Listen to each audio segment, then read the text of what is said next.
السلام عليكم ورحمة الله وبركاته. الحمد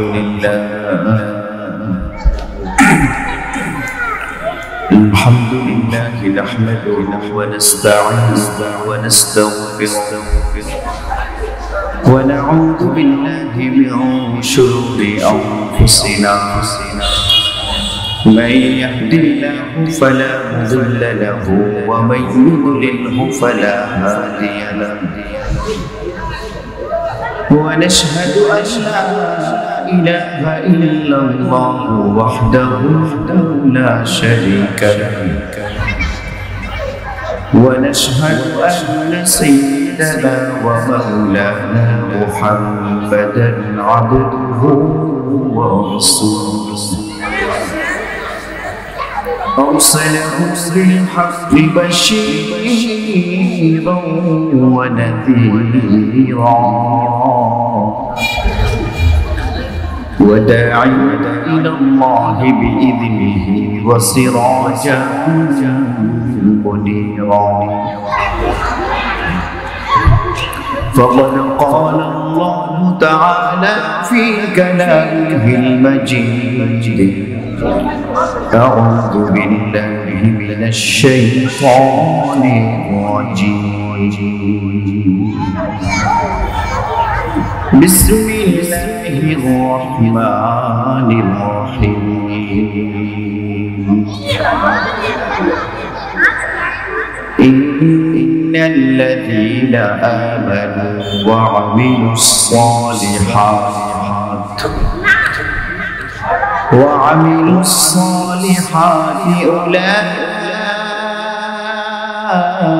أولئك هم خير البرية. جزاؤهم عند ربهم جنات عدن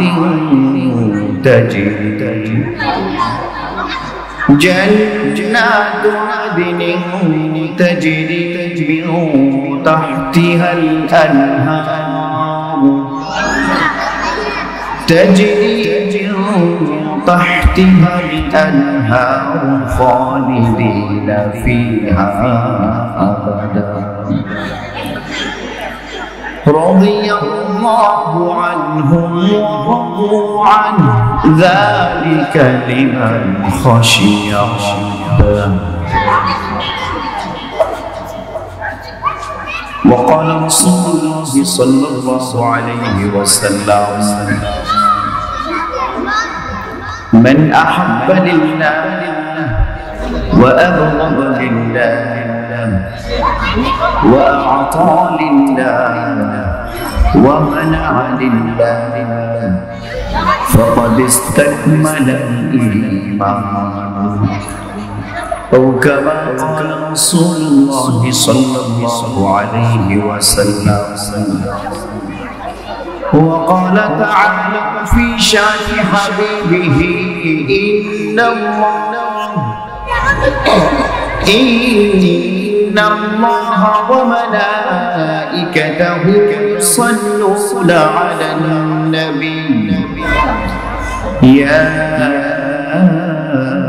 أيها الذين آمنوا صلوا عليه وسلموا تسليما. اللهم صل على محمد وعلى آل محمد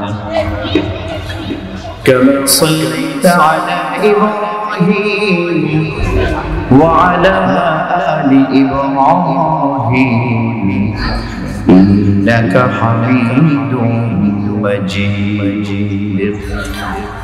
اللهم بارك على محمد وعلى آل محمد كما باركت على إبراهيم وعلى آل إبراهيم إنك حميد مجيد. زمهجوري برمت جل عالم ترحم يا نبي الله ترحم آخر رحمة للعالمين زمهرما چرا في النشيد برو آوان سرز بردی یمانی گلوی دست صبح زندگانی لا إله إلا الله সবাই জোরে লা ইলাহা ইল্লাল্লাহ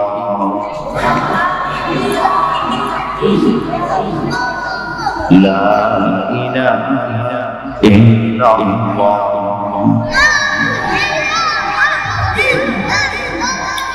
لا إله إلا الله محمد رسول الله الحمد لله ترتيل القرآن مدرسة الدقة আয়োজিত আজকের এই তাফসীর কোরআন মাহফিলের সম্মানিত সভাপতি বিশিষ্ট ব্যবসায়ী জনাব মোহাম্মদ রানা আহমেদ, সম্মানিত প্রধান অতিথি বিশিষ্ট আলেম উস্তাদুল আসাতিজা আলহাজ হাফেজ মৌলানা মোহাম্মদ আইয়ুব আলী আনসারী দামান বরকাতুহুল আলিয়া, সম্মানিত প্রধান মুফাসসির ঐতিহ্যবাহী টেলিগ্রাম আলিয়া কামিল মাদ্রাসা, সম্মানিত প্রধান বক্তা সুদূর ঢাকা থেকে আগত আমার অত্যন্ত মহব্বতের ব্যক্তিত্ব, তরুণ আলেমে দ্বীন, তরুণ মুফাসসিরে কুরআন হযরত মাওলানা মুফতি আব্দুল রশিদ নোমানী হাফিজাহুল্লাহ তাআলা, ইমাম ও খতিব কালশী জামে মসজিদ মিরপুর 12 ঢাকা সহ দিগার উলামায়ে কেরাম, আমার সামনে অবস্থানরত দিনদার ইসলাম প্রিয় মুসলমান ভাইরা, পর্দার অন্তরালের পর্দানিশীন মা ও বোনেরা, শুরুতেই আল্লাহ রাব্বুল আলামিনের দরবারে অসংখ্য শুকরিয়া জ্ঞাপন করছি যে মহান রব্বুল আলামিন আমাকে আপনাকে আজকের এই মুহূর্তে জলসায় আসার এবং বসার তৌফিক দান করলেন। আল্লাহ রাব্বুল আলামিন যাকে মহব্বত করেন, যাকে ভালোবাসেন, যাকে পছন্দ করেন, আল্লাহ রাব্বুল আলামিন দুনিয়ার জমিনে শুধুমাত্র কেবলমাত্র তাদেরকেই নেক কাজ করার তৌফিক দান করেন। এই কথাবার্তা বন্ধ করতে হবে। এখন পর্যন্ত মাহফিলের কোনো পরিবেশ এখানে সৃষ্টি হয়নি। আমি তো দৈনিক আল্লাহর রহমতে মাহফিল করি। এই পরিবেশটাকে সুন্দর করতে হবে। এই স্বেচ্ছাসেবক নাই কেন? এই বাচ্চারা অনেক ডিস্টার্ব করতেছে, এদেরকে থামাইতে হবে। যে সমস্ত বাইরে যারাই আছেন আপনারা ভিতরে এসে বসলে তো পরিবেশটা সুন্দর হয়। মাহফিলকে দৈনিক হবে এই জায়গায়। আগামীকালকে এখানে মাহফিল আছে, আগামীকাল মাহফিল নেই, আজকের জন্যই তো মাহফিলটা, অল্প সময়ের জন্যই তো মাহফিলটা। এতটুকু সময় যদি আমরা এদিক সেদিক দাঁড়িয়ে ঘোরাফেরা করে সময়টা নষ্ট করি, তাহলে কিন্তু আমরা আমাদের সম্পদটাই হারিয়ে ফেলবো। আল্লাহ রাসূল সাল্লাল্লাহু আলাইহি ওয়াসাল্লাম হাদিসের মধ্যে ইরশাদ করেন, ইদা মারারতুম বিরিয়াজিল জান্নাতি ফারতাউ, যখন তোমরা জান্নাতের বাগানের পাশ দিয়ে অতিক্রম করবে তখন তার থেকে কিছু ফল খাবে। সাহাবায়ে কেরাম জিজ্ঞাসা করলেন, ইয়া রাসূলুল্লাহ, ইয়া হাবিবাল্লাহ, জান্নাতের বাগানটা কি?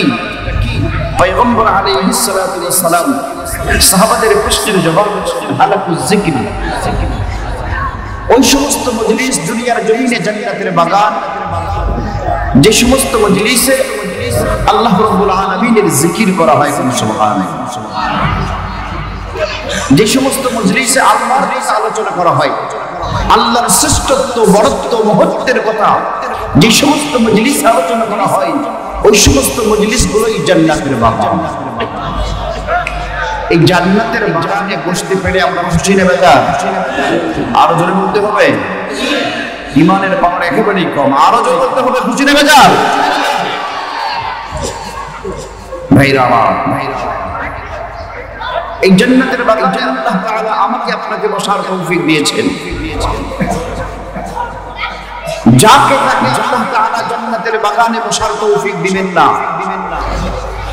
যদি বসতে পারেন নিজেকে সৌভাগ্যবান মনে করবেন, যদি বসতে না পারেন, সুযোগ থাকলো, সামর্থ্য ছিল, মন চাইলে বসতে পারতেন, মাহফিলের প্যান্ডেলে না বসে খেলাধুলায় সময় ঢুকিয়ে দিলেন, মনে করবেন কপালটা পোড়া, দুর্ভাগ্য।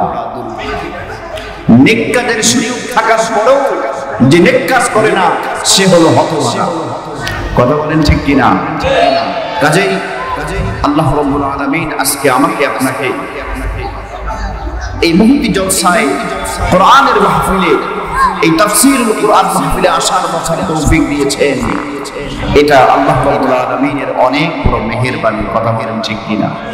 ভাইরা আমার, বলছিলাম সাহাবায়ে কেরাম জিজ্ঞাসা করেছিলেন দুনিয়ার জমিনে জান্নাতের বাগান কি? আল্লাহ রাসূল বলেছেন জিকিরের মজলিস, যে সমস্ত জায়গাগুলোতে আল্লাহর মহত্বের কথা, শ্রেষ্ঠত্বের কথা আলোচনা করা হয়। ভাইরা আমার, সাহাবাদের ধ্যান ধারণা, পয়গম্বর আলাইহিস সালাতু ওয়াস সালামের ধ্যান ধারণা ছিল আখিরাতমুখী। হযরতে আবু হুরায়রা রাদিয়াল্লাহু তাআলা আনহু বাজারের মধ্যে গিয়ে এলান করতেছেন, জোরে জোরে বলতেছেন, ভাই তোমরা ব্যবসা বাণিজ্য নিয়ে ব্যস্ত আছো?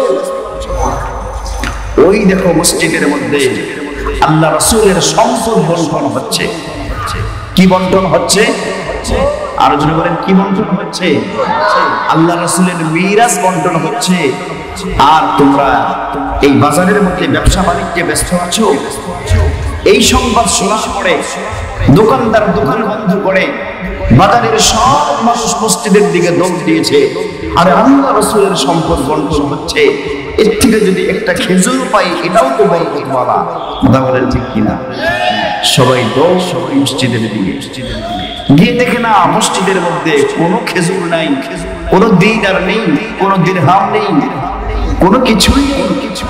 কতগুলো মানুষ ইন্নামা হুয়া ফিত তাসবিহি ওয়াত তাহলিলি ওয়াত তাযকিরি ওয়াস সালাতি, কিছু মানুষ নামাজ পড়ছে, কিছু মানুষ তালিম করছে, কিছু মানুষ বসে বসে আল্লাহ রাব্বুল আলামিনের জিকির আজকার করছে। জিজ্ঞাসা করা হলো, তুমি না বললা যে মসজিদের মধ্যে আল্লাহ রাসূলের সম্পদ বন্টন হচ্ছে? এখানে তো কিছুই দেখি না। সাহাবা বলেন, এখানে কিছুই দেখতেছো না? দেখো না, এই যে কেউ জিকির করতেছে, কেউ তাসবিহ করতেছে, কেউ তেলাওয়াত করতেছে, এগুলোই তো আল্লাহ রাসূল সাল্লাল্লাহু আলাইহি ওয়াসাল্লামের রেখে যাওয়া সম্পদ। কথা বলেন ঠিক কিনা? আগে কন্ডিশন শুরু করে গেলাম, সাউন্ড মনিটরে সাউন্ড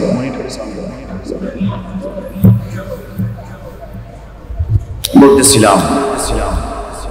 তো আল্লাহ রাসূল সাল্লাল্লাহু আলাইহি ওয়াসাল্লামের ধ্যান ধারণা সবকিছু ভিন্ন ছিল, আখিরাতমুখী ছিল। এইজন্য আল্লাহ রাসূলের সম্পদ হচ্ছে কোরআন হাদিস, আল্লাহ রাসূলের রেখে যাওয়া সম্পদ হচ্ছে কোরআনের আয়াত, আল্লাহ রাসূলের রেখে যাওয়া সম্পদ হচ্ছে জিকির আজকার, তাসবিহ তাহলিল। কথা বলেন ঠিক কিনা? এই সম্পদ ব্যবহার করে, এই সম্পদ যদি আমরা পরিপূর্ণরূপে ভোগ করতে পারি, দুনিয়া এবং আখিরাতে আমরা শান্তি পাবো। এইজন্য আল্লাহ রাব্বুল আলামিন আমাকে আপনাকে আজকে এই জান্নাতের বাগানে আসার তৌফিক দান করেছেন। সবাই দিল থেকে শুকরিয়া জানান, বলি আলহামদুলিল্লাহ। আর জোরে বলি আলহামদুলিল্লাহ। ভাইরা আমার, আল্লাহ রাব্বুল আলামিন দুনিয়ার জমিনে অল্প সময়ের জন্য আমাকে আপনাকে সৃষ্টি করেছেন। দুনিয়ার জমিনের দিকে যদি আমি আপনি তাকাই, দেখবেন আমার বাড়ির পাশের যে হিন্দু ভাই রয়েছে, তার হাতের মধ্যে 5টি আঙ্গুল, 2 হাতে 10টি আঙ্গুল। একজন মুসলমানের হাতের মধ্যেও 2 হাতে 10টি আঙ্গুল। কথা বলেন ঠিক কিনা? একজন হিন্দুর রক্ত লাল, একজন মুসলমানের রক্ত হচ্ছে লাল। একজন হিন্দুর যেমন চেহারা, নাকটা যেরকম, চোখ যেমন দুইটা, নাকের ছিদ্র দুইটা, ঠিক তেমনি ভাবে একজন মুসলমানেরও সেরকম চেহারা। কথা বলে ঠিক কিনা? তাহলে আল্লাহ রাব্বুল আলামিন আমাকে আপনাকে দুনিয়ার জন্য পার্থক্য কিসের দ্বারাই করেছেন? বাহ্যিক ভাবে তো সবাইকে সমান দেখায়, বাহ্যিক ভাবে তো সকলের দুইটি হাত, দুইটি পা, পায়ের মধ্যে 10-20টি আঙ্গুল, বাহ্যিক ভাবে তো কোনো পার্থক্য করার কোনো কিছুই নেই। তাহলে আল্লাহ রাব্বুল আলামিন আমাকে, মুসলমানকে কাফির সম্প্রদায়কে কিসের দ্বারাই পার্থক্য করবে? ও মুসলমান, আল্লাহ রাব্বুল আলামিন আমাকে, আমাদেরকে এবং অমুসলিমদেরকে পার্থক্য করবেন ঈমানের মাধ্যমে। কিসের মাধ্যমে? আরো জোরে বলেন, কিসের মাধ্যমে? ঈমানের মাধ্যমে। দরবাসো আদমি ইনসাবুদে আহমদু জাল হাম এক সাবুদে। ভাইরা আমার, দুনিয়ার জমিনে বাহ্যিক ভাবে যদি আমরা মানুষগুলোর দিকে দৃষ্টিপাত করি, হিন্দু এবং মুসলমানকে সমানভাবে দৃষ্টিপাত করলে দেখা যায় আকৃতিগত দিক থেকে সবাই সমান। কিন্তু আল্লাহ রাব্বুল আলামিন মুসলমানদের ভিতরে ঈমানের নূর দিয়েছেন। কথা বলেন ঠিক কিনা? হামদে বেহাদ মর খুদায়ে পাকের আঁখে ইমাদাতে মুশতে খাকের।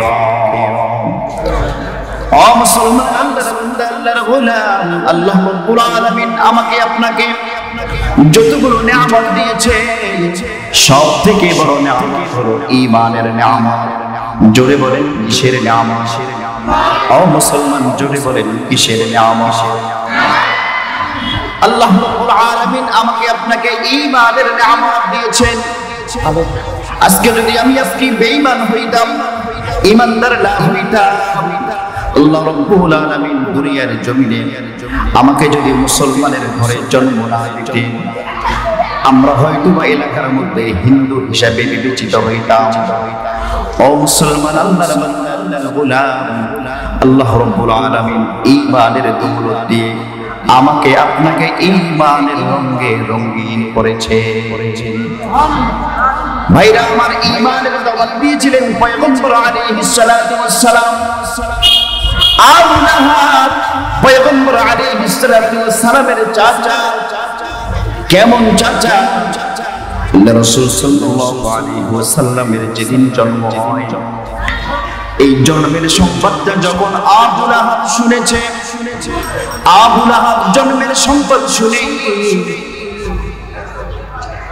আল্লাহ রাসূল সাল্লাল্লাহু আলাইহি ওয়াসাল্লামের সংবাদদাতাকে দুই আঙ্গুলের ইশারায় আল্লাহ রাসূল সাল্লাল্লাহু আলাইহি ওয়াসাল্লামের জন্মের সংবাদদাতাকে আযাদ করে দিয়েছে। ভাইরা আমার, আবু লাহাবের বংশ হচ্ছে কুরাইশ বংশ। আবু লাহাব পয়গম্বর আলাইহিস সালাতু ওয়াস সালামের আত্মীয়।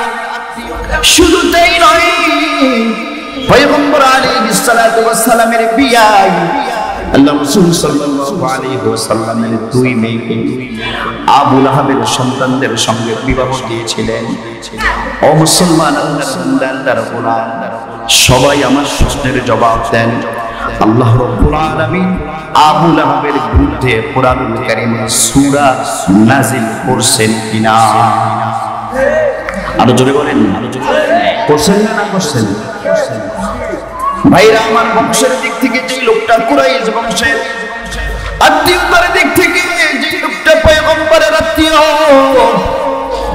ও মুসলমান, আল্লাহর বান্দা, আল্লাহর গোলাম, আল্লাহ রাসূল সাল্লাল্লাহু আলাইহি ওয়াসাল্লামের আত্মীয় হওয়ার সত্ত্বেও ঈমানের দৌলত ভিতরে না থাকার কারণে, ঈমানের নূর ভিতরে না থাকার কারণে আল্লাহ রাব্বুল আলামিনের ঘৃণার পাত্রে পরিণত হয়েছে।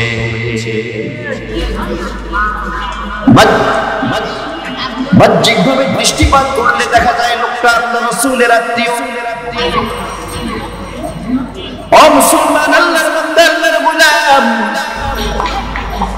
আল্লাহ রাসূল সাল্লাল্লাহু আলাইহি ওয়াসাল্লামের একজন শ্রেষ্ঠ সাহাবা হযরত বিলাল হাবশী রাদিয়াল্লাহু তাআলা আনহু। বিলাল হাবশী রাদিয়াল্লাহু তাআলা আনহুর চেহারাটা কালো। বিলাল হাবশীর বংশের কোনো মর্যাদা নেই, তার বাবা গোলাম, বিলাল হাবশীও গোলাম।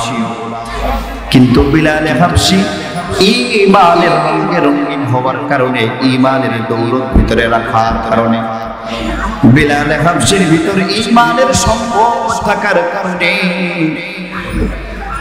বিলাল হাবশীর ভিতরে আল্লাহ রাব্বুল আলামিনের কোরআন থাকার কারণে বিলাল হাবশী রাদিয়াল্লাহু তাআলা আনহুর দাম এতটাই বেড়ে গিয়েছে। পয়গম্বর আলাইহিস সালাতু ওয়াস সালাম যেদিন মিরাজের রাতে আল্লাহ রাব্বুল আলামিনের সঙ্গে সাক্ষাৎ করতে যান, আল্লাহ রাসূল সাল্লাল্লাহু আলাইহি ওয়াসাল্লাম মিরাজের মধ্যে গিয়েও বিলাল হাবশী রাদিয়াল্লাহু তাআলা আনহু পায়ের আওয়াজ শুনতে পেয়েছিলেন। ও মুসলমান, আল্লাহর বান্দা, আল্লাহর গোলাম, হযরত সালমান ফারসি রাদিয়াল্লাহু তাআলা আনহু সুদূর পারস্য থেকে মদিনার জমিনে আগমন করেছিলেন। তার বাবা মদিনার নাম, মাও মদিনার নাম। মক্কা মদিনার মধ্যে তার বংশের কেউ নেই। সালমান ফারসি রাদিয়াল্লাহু তাআলা আনহু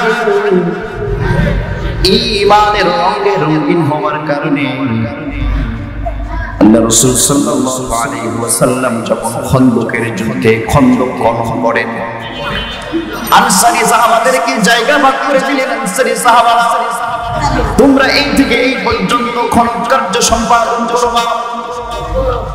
আল্লাহ রাসূল সাল্লাল্লাহু আলাইহি ওয়াসাল্লাম আনসারী সাহাবাদেরকে ভাগ করে দিলেন। আনসাররা একদিকে চলে গেলেন, মক্কার মুহাজিররা আরেকদিকে চলে গেলেন।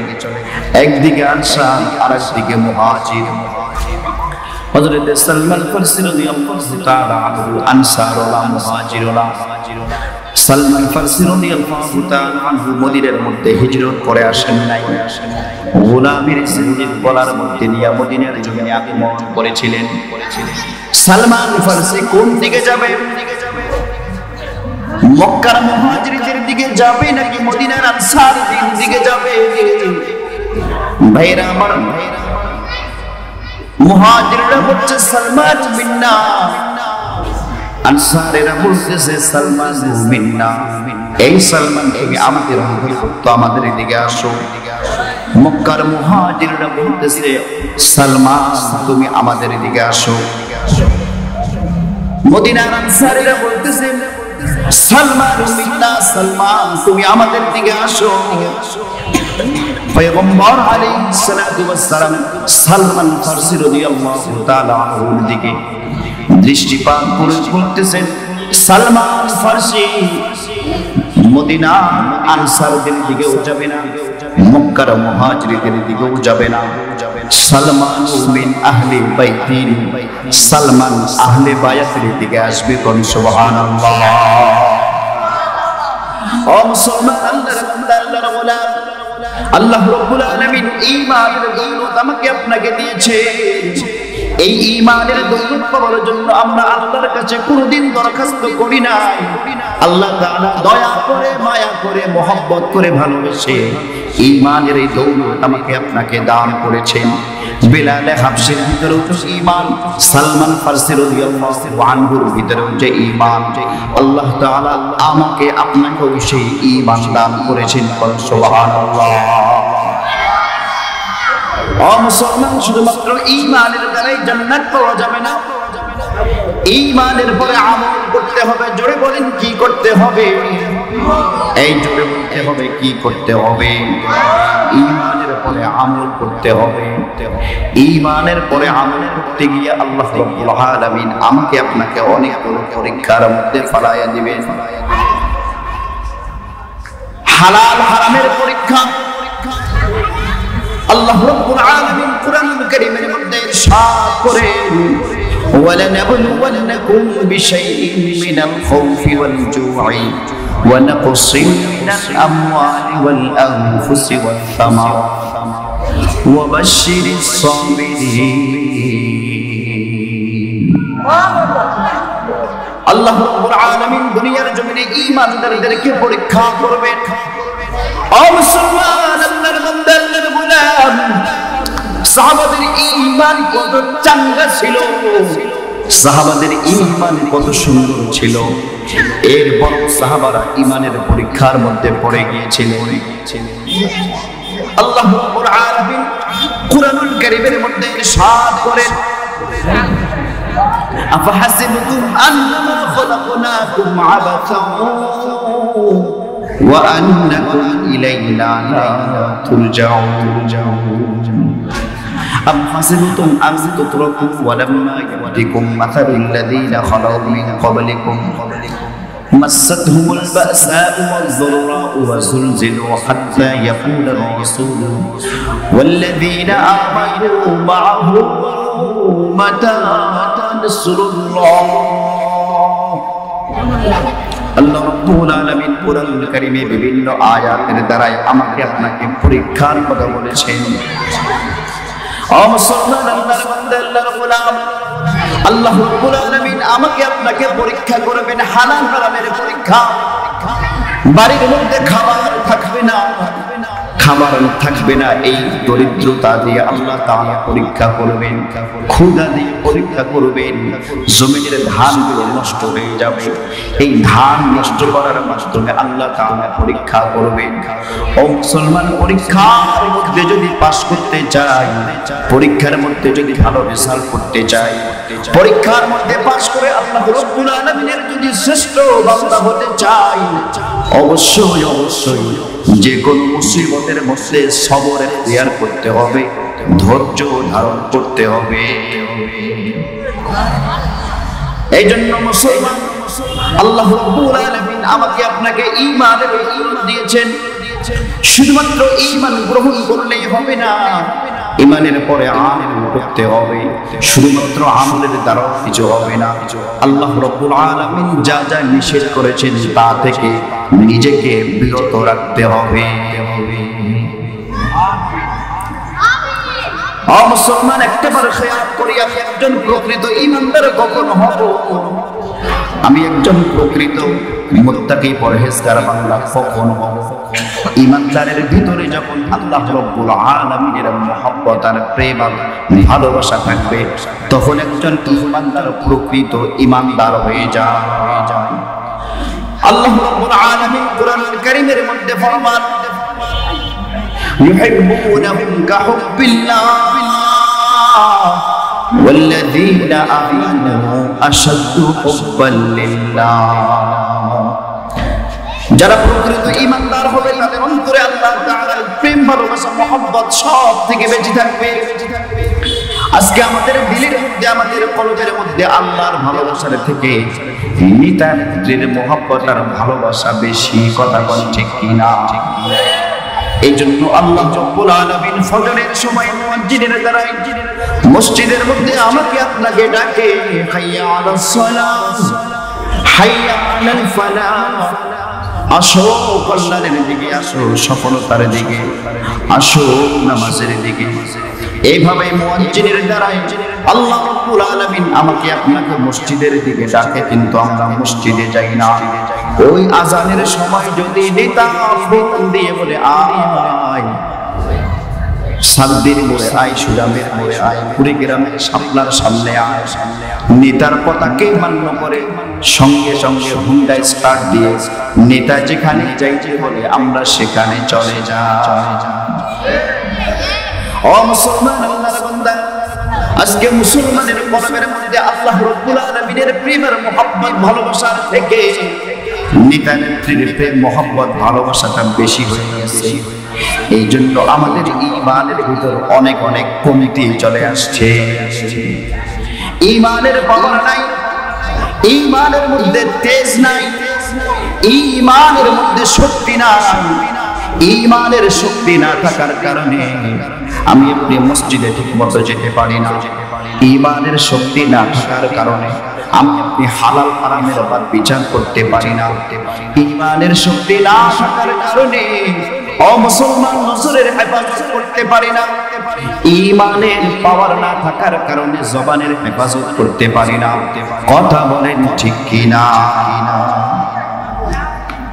এই জন্য আমাদের ভিতরে ঈমানের পাওয়ারটা কিভাবে আসবে? আমাদের ভিতরে ঈমানটা আমরা কিভাবে চাঙ্গা করতে পারবো? পয়গম্বর আলাইহিস সালাতু ওয়াস সালাম ফরমান, জাদ্দিদু ঈমানাকুম। কিলা ইয়া রাসূলুল্লাহ কাইফা নুজাদ্দিদু ঈমানানা? আল্লাহ রাসূল বলেন, সাহাবারা তোমরা তোমাদের ঈমানটাকে সুন্দর করো, ঈমানটাকে চাঙ্গা করো। সাহাবায়ে কেরাম বললেন, ইয়া রাসূলুল্লাহ ঈমানটাকে কিভাবে চাঙ্গা করব, কিভাবে নতুন করব? আল্লাহ রাসূল সাল্লাল্লাহু আলাইহি ওয়াসাল্লাম ফরমান, বিকাসরাতি কওলি লা ইলাহা ইল্লাল্লাহ। অধিক পরিমাণে আল্লাহ রাব্বুল আলামিনের জিকির করো। যত বেশি আল্লাহ তাআলার জিকির করবা তত তোমার ঈমানটা সুন্দর হবে, ঈমানের পাওয়ার বাড়তে থাকবে, ঈমানের ভিতরে নূর চলে আসবে। ও মুসলমান, যাদের ভিতরে ঈমানের নূর চলে আসছিল, যাদের ভিতরে আল্লাহ রাব্বুল আলামিনের প্রেম মহব্বত ভালোবাসা পরিপূর্ণ ছিল, ঈমানের নূর ভিতরে থাকার কারণে, ঈমানের পাওয়ার ভিতরে থাকার কারণে, ঈমানের শক্তি ভিতরে থাকার কারণে পাহাড় টলেছে, তাদের ঈমান ডলাইতে পারেনি। ভাইরা আমার, পয়গম্বর আলাইহিস সালাতু ওয়াস সালাম মিরাজের রাত্রিতে জিবরাইল আলাইহিস সালাতু ওয়াস সালামকে বলেন, জিবরিল, আমার নাকের মধ্যে এমন সুন্দর একটা ঘ্রাণ আসতেছে, বলো তো এই ঘ্রাণটা কোন জায়গা থেকে আসতেছে? বুখারীর রিওয়ায়াত। আল্লাহ রাসূল সাল্লাল্লাহু আলাইহি ওয়াসাল্লামের নাকের মধ্যে ঘ্রাণ চলে আসতেছে, অথচ আল্লাহ রাসূল সাল্লাল্লাহু আলাইহি ওয়াসাল্লামের শরীরের মধ্যে কোনোদিন কোনো দুর্গন্ধ হয়নি। আল্লাহ রাসূলের ঘামগুলো ঘ্রাণ করত। সুবহানাল্লাহ। আতরের ব্যবসায়ীর নাকে যদি আতরের ঘ্রাণ আসে, অন্যের আতরের ঘ্রাণ আসে, বুঝতে হবে এটার মধ্যে বিশেষ কোনো পার্থক্য আছে। কথা বলেন ঠিক কিনা? যে লোকটা সব সময় আতর ব্যবহার করে, এই যদি আরেকজনের আতরের ঘ্রাণ শুনে বলে, বাহ চমৎকার আতর, চমৎকার সুগন্ধি, বুঝতে হবে এটার মধ্যে বিশেষ কোনো পার্থক্য রয়েছে।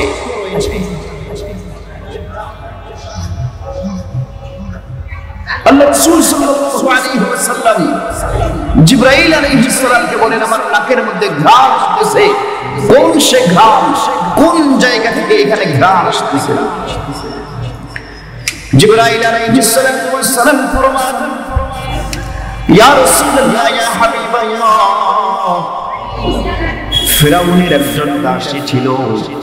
ফিরাউনের দাসী এবং তার দুই কন্যা, ফিরাউনের দাসী এবং তার দুই কন্যার হাড় হাড্ডিগুলো এক জায়গার মধ্যে পুঁতে রাখা হয়েছিল।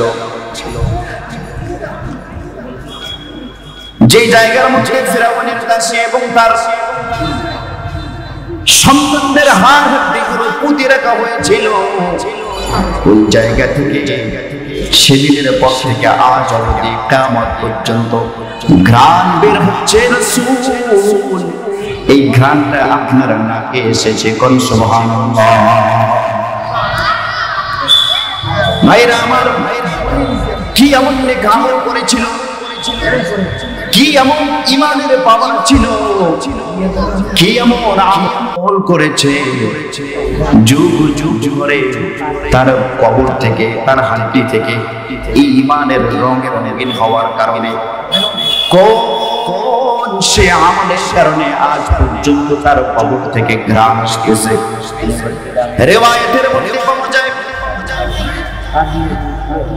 ফিরাউনের দাসী যখন ঈমান গ্রহণ করল, যেদিন বলল রব্বি মূসা ওয়া হারুন, আমানতু বিরব্বি মূসা ওয়া হারুন, আমি মূসা এবং হারুনের খোদার উপরে ঈমান এনেছি। এই সংবাদ যখন ফিরাউনের নিকট পৌঁছিল। এই সংবাদ যখন ফিরাউনের নিকট পৌঁছিল, ফিরাউন বলে, তুই হচ্ছ আমার বাসে আমার বাড়ির কাজের মহিলা, তুই হচ্ছ আমার বান্দি আমার দাসী, তুই যদি আমাকে গ্রহণ না করো, আমাকে খোদা বলে স্বীকৃতি না দাও, মিশরের মানুষগুলো তো আরো আমার থেকে দূরে সরে যাবে। তুমি মুসা এবং হারুনের রবকে ভুলে যাও। মুসা এবং হারুনের রবকে ভুলে গিয়ে আমাকে রব বলে স্বীকার করে না। ফিরাউনের দাসী বলে, তোমার যা খুশি করতে পারো, মুসা এবং হারুনের রবকে আমি কোনদিন ভুলতে পারবো না। আমার হৃদয়ের মধ্যে মুসা এবং হারুনের রবকে স্থান দিয়ে ফেলেছি। এই ফিরাউন কোনদিন সেই খোদাকে আমার দিল থেকে বের করতে পারবো না। যদি বের না করতে পারো, শাস্তির জন্য প্রস্তুত হয়ে যাও। অনেকেই ঘটনা জানেন, প্রসঙ্গ টানার জন্য বলছি ভাই। বিশাল বড় ডেগের মধ্যে তেল গরম করা হলো। একটি একটি করে তার প্রথম সন্তানটি দ্বিতীয় সন্তানকে এবং সর্বশেষ তাকেও সেই আগুনের মধ্যে, আগুনের তেলের মধ্যে ফালাই দেওয়া। ও মুসলমান, আগুনের তেলের মধ্যে নিক্ষেপ করে তাদেরকে হত্যা করে ফেলা হলো। জীবন চলে গেছে, জীবন চলে গেছে, ঈমানটা তারা বিক্রি করতে পারেনি। ঈমানের দাম, ঈমানের পাওয়ার, ঈমানের এত শক্তি তাদের ছিল। আল্লাহ রাব্বুল আলামিন ওই ঈমানের শক্তির কারণে আজও তাদের কবর থেকে সুঘ্রাণের ব্যবস্থা করে দিয়েছে।